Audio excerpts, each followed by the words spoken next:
Bored at home? Head over to Chumba Casino and join some serious social casino fun. With hundreds of games at your fingertips, no purchase necessary. You can play anytime, anywhere.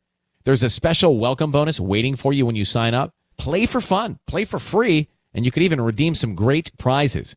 Visit ChumbaCasino.com and get ready to reel in the fun. Sponsored by Chumba Casino. No purchase necessary. VGW Group. Void where prohibited by law. 18 plus terms and conditions apply.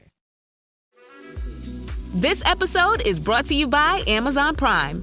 From streaming to shopping, Prime helps you get more out of your passions. So whether you're a fan of true crime or prefer a nail-biting novel from time to time, with services like Prime Video, Amazon Music, and fast free delivery, Prime makes it easy to get more out of whatever you're into or getting into. Visit Amazon.com/Prime to learn more.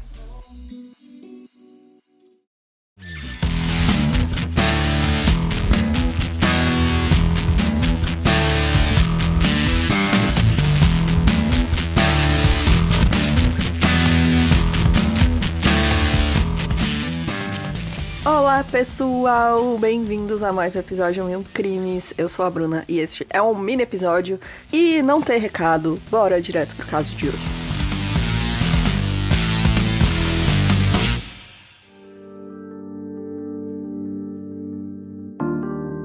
A Marie Alexandrine Becker nasceu em 14 de julho de 1879 em Vaasmont, que é uma vila rural da Bélgica. Por ter que ajudar os pais com trabalho rural, né, porque eles moravam em uma fazenda, ela não conseguiu frequentar a escola, mas ela pediu para que o padre da vila ensinasse ela a ler e escrever.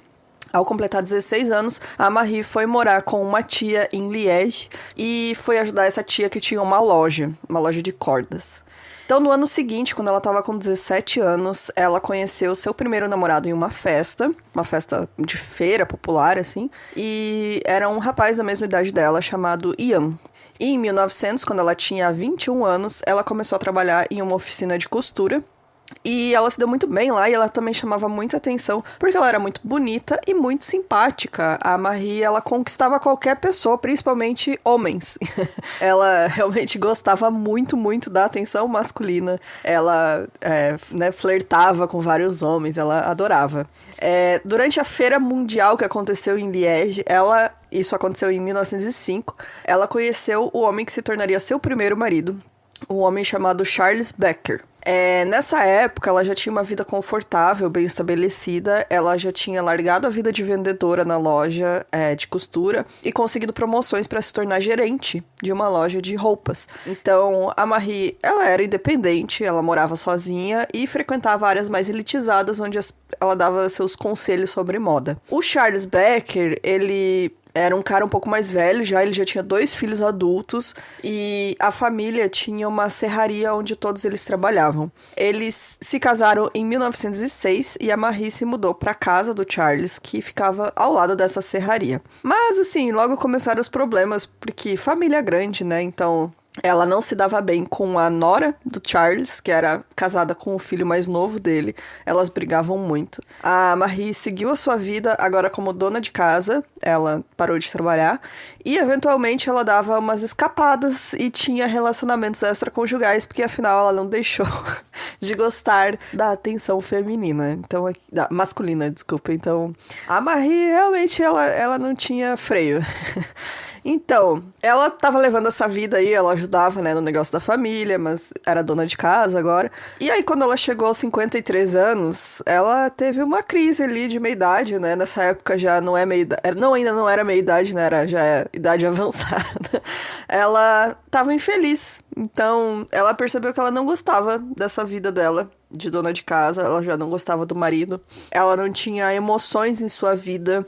Tudo era muito monótono, tudo era rotineiro. E ela percebeu que se quisesse mudar de vida, ia ter que ser logo, porque ela já não era mais tão nova para aproveitar tudo que ela queria. Foi com esse pensamento que ela decidiu... na verdade, encontrou um homem, né? Ela não decidiu, ela encontrou este homem mais novo, um cara chamado Lambert Bayer. Ela encontrou ele um dia que ela estava comprando fruta na rua, numa feira. E aí o cara veio dar em cima dela e ela retribuiu, né, os avanços dele. começou a ter um relacionamento com ele. Ele virou o amante dela. Ele era uns 20 anos mais novo, assim, ele tinha 30 e poucos anos. Ter um amante, assim, por um tempo foi, né, deu certo, assim, ela já tinha aquele, o drama, né, a novidade, namorando escondido. Mas foi passando o tempo e já não era suficiente, né, ela queria ser livre e o marido estava no caminho. Pobre do Charles, ele não era uma pessoa ruim, ele só era um marido numa época que divórcio não era tão aceito, né? Não sei nem se existia divórcio naquela época. Acho que não. Na Bélgica. Então, a saída da Marie foi envenenar o marido. E aí ela usou digitalis, que é uma planta também conhecida como dedaleira. Ela é umas flores bem bonitas. E é uma planta que tem uso medicinal para problemas no coração, mas em doses altas ela é extremamente tóxica e causa problemas como náuseas, confusão mental, inchaço, aumento nos batimentos cardíacos e eventualmente leva à morte. Então, a Marie envenenou o marido com digitalis e ganhou uma herança em dinheiro e usou esse dinheiro para abrir uma oficina de costura. E ela continuou seu relacionamento com o Lambert, né, por escondido. Depois, aí o relacionamento ficou aberto para o público, né, depois de um tempo. 2 anos depois, ela já tinha enjoado do Lambert também. Já não tinha mais, né, a emoção de ser um amante, de ter um relacionamento novo. E aí ela decidiu que ela ia fazer a mesma coisa que ela fez com o marido. É o mesmo destino, né, do Charles, que é morte por envenenamento. Então a Marie ali já tinha o jeitinho dela de fazer as coisas, né? Ela viu que dava certo, ninguém questionou e é isso. Então o Lambert também deixou algum dinheiro para ela no seu testamento. Agora ela era livre para levar a vida que ela queria. Então ela dançava muito em festas, ela ia nesses bailes de dança e tal. E as pessoas ficavam escandalizadas, porque assim, segundo relatos, né, descrições da época, eram danças eróticas, mas assim, 1920, né, por aí, sei lá, imagina que dança erótica nessa época era rebolar um pouquinho. Então fica aí o questionamento, que era dança erótica nessa época? E aí ela dançava, né, adorava fazer festa, ela tava sempre rodeada de homens mais novos, e ela incluía também aí garotos de programa nesses gastos dela, né? Afinal, ela agora era uma mulher livre, então ela procurava esses caras, né? Se ela não conseguia ninguém de graça, né, que queria ficar com ela, passar a noite com ela, ela procurava garotos de programa. A nova vida da Marie escandalizava seus vizinhos e quem quer que a visse, mas ela só pensava em aproveitar e gastar dinheiro que tinha ganho com os assassinatos. E assim, ela gastava muito dinheiro. A loja rendia algum dinheiro, mas ela não ia conseguir manter esse estilo de vida festeiro apenas com o lucro das vendas. Algumas fontes dizem que ela começou a prestar serviços como... não é bem empregada, mas é tipo uma dama de companhia, né, para senhoras mais velhas. Nessa época, né, as mulheres mais velhas usavam aqueles vestidos, enfim, e tinham... quem tinha dinheiro, né, elas podiam pagar para ter uma mulher ali de companhia, fazer companhia para elas, ajudar com as roupas, afinal ela tinha esse conhecimento de moda e tal, né? Então ela ajudava com roupas, fazia companhia, enfim. Algumas fontes dizem que ela começou a trabalhar com isso também, e por isso ela teve contato aí com senhorinhas mais idosas. E aí, em julho de 1935, uma amiga mais velha dela, também chamada Marie, mas era Marie Castador, ela começou a ficar doente. Ela tinha tonturas e náusea, e a Marie se ofereceu para cuidar dela. E sem nenhuma surpresa, no fim do mês a situação da Castador já era muito pior e ela acabou falecendo. Não estamos surpresos, né? Já imaginamos o que aconteceu. E nos meses seguintes, muitas senhoras de mais idade que eram clientes da Marie sofreram do mesmo destino, porque ali ela descobriu um negócio, né? Mas ela não pensou muito bem em como otimizar isso, mas era o que ela fez na época. Ela realmente não pensou nas consequências, assim. Então, a Marie convidava essas senhoras para sua loja para tomar um chá.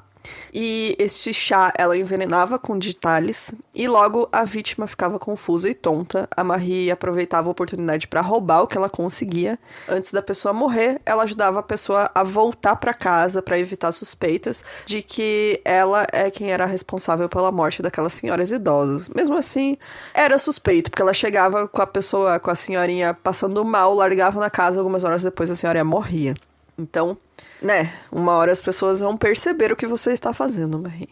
Então, não satisfeita em roubar e assassinar suas clientes, ela ainda frequentava os velórios dessas mulheres e, assim, ela fazia um escândalo, ela chamava muita atenção, chorava alto, gritava, fazia uma cena, né? E em várias ocasiões que ela fez isso, mais tarde, no mesmo dia do velório, ela era vista dançando na festa, rodeada de homens...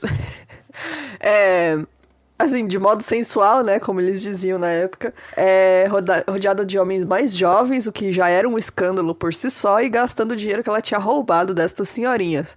Então, assim, a Marie realmente não tinha escrúpulos, ela matava e no mesmo dia ela ia lá, chorava no velório, fazia uma cena, e à noite estava dançando, jogando dinheiro pra cima para a Go-Go Boys. Ela fez em torno de 10 vítimas, segundo a polícia. Algumas pessoas acreditam que tenha sido o dobro disso, porque foi muita gente, muito rápido. Quando ela percebeu que ela podia fazer isso, e afinal eram senhoras mais velhas, que às vezes já estavam doentes, sabe? As pessoas meio que esperam que a pessoa mais velha naquela época, uma hora ia cair morta, né? Então... elas passavam mal e morriam, e provavelmente ela fez o dobro de vítimas disso, então em torno de 20. E, assim, pessoas já estavam desconfiando, a polícia já estava recebendo cartas anônimas denunciando esse comportamento suspeito. E algumas fontes contam essa história da amiga, outras dizem que realmente a polícia estava recebendo cartas e aí foi investigar. Mas é interessante essa história, então contarei aqui, mas não sabemos se é verdade. Dizem que uma amiga comentou pra ela, desabafando, que ela não estava mais aguentando o próprio marido. E uma conversa, né, de amigas, falando, nossa, meu marido tá insuportável, não aguento mais ele. E aí a Marie falou assim, você quer se livrar dele? Eu tenho algo que vai resolver os seus problemas. Eu tenho um pó. E este pó não deixa rastro nenhum e vai causar a morte dele, e eu garanto porque eu já usei. E aí essa amiga falou, obrigada, mas obrigada.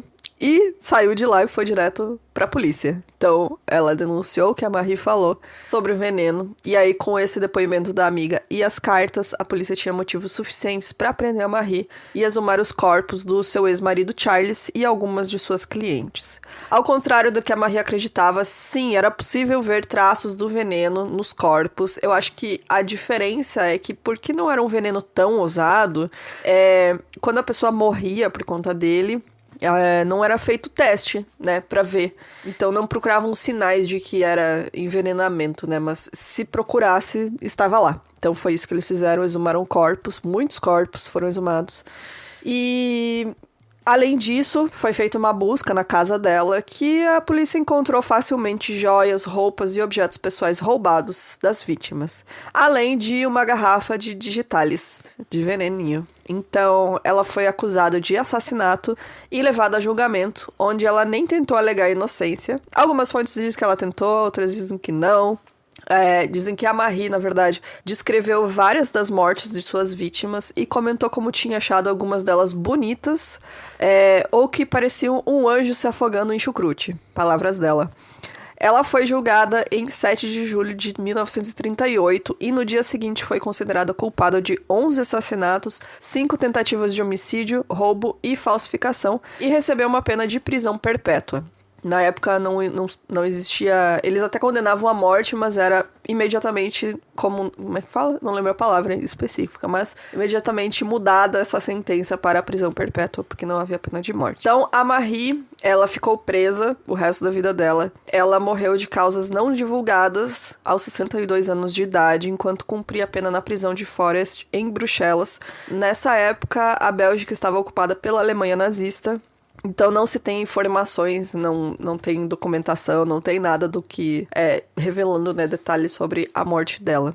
E é isso, gente. Ela ficou conhecida como a Viúva Negra da Bélgica. E é um caso bem famoso por lá. E é isso, né? Eu acho que é um caso meio padrão, assim, do começo do século passado, onde mulheres não tinham opção do divórcio e aí elas se voltavam, né, para envenenamento. E neste caso, a Marie viu que dava certo e aproveitou para fazer um negócio disso. Então, eu só acho engraçado que dizem que ela, aos 53 anos, dançando de modo sensual, chamava a atenção de muitos homens, aí você vai pegar a foto dela. Ela não era bonita, não, gente.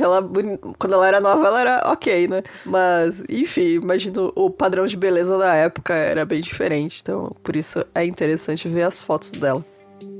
Então é isso, gente. Se você tiver qualquer sugestão de caso, manda pra gente no e-mail, milcrimes@gmail.com. Você pode nos apoiar pelo Apoia-se, Orelo ou pelo Catarse.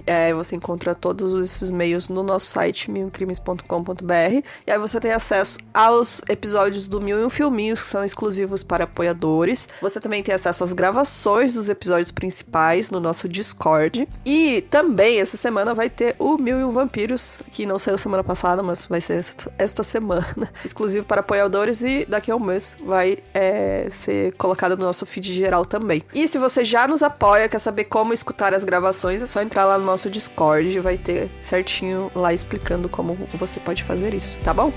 Então é isso, gente, beijos, até semana que vem, tchau, tchau.